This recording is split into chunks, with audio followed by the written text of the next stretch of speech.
comprehensively deepen reform. That's a very important building block to achieve a moderately prosperous society. Well, I do think the advancements which China has made and which they intend to make in the rule of law are very important. But I think that the Chinese dream embodies a very ambitious concept, and I think that China is on track to achieve that concept, which is to build a moderately prosperous society for all. I believe that that is the main goal, and from my viewpoint, the four comprehensives outlined by President Xi help it very much to sustain that main goal. Comprehensively deepen reform. That's a very important building block to achieve a moderately prosperous society. I admire President Xi Jinping's recognition of the importance of changing the economic model of China from a high-speed, extensive model of development to what is termed new normal, but especially an intensive model of development that depends more on quality and innovation and efficiency rather than on increasing the number of workers and increasing the number of inputs into production.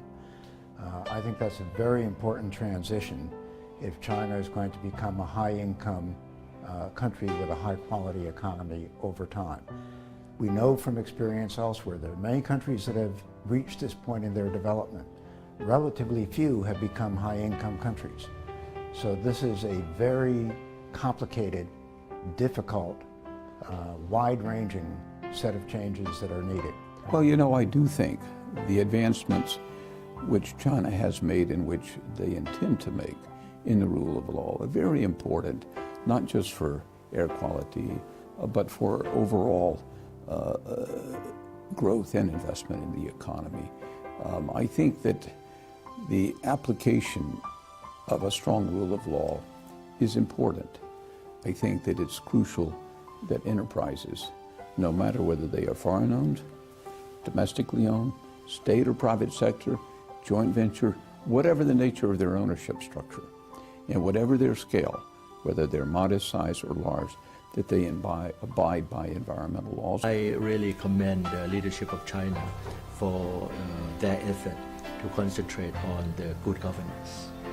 Country cannot prosper if you don't have the good governance.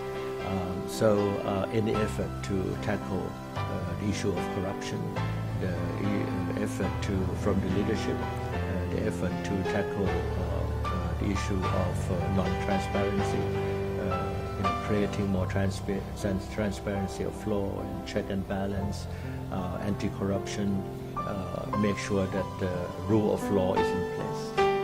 Making sure that the legal enforcement is something that is respected and is based on non-discriminatory nature. And this is something that I think all countries will look up to China and would follow. And I think many countries in ASEAN have already implemented this policy of good governance and transparency, anti-corruption in their own national policies. China grew rapidly during the last more than 2 decades now almost, and its growth rate has slowed down. But I think China is adjusting by its own policy decision. The growth path that China is embarking now will allow it to improve the quality of its growth to more sustainable levels.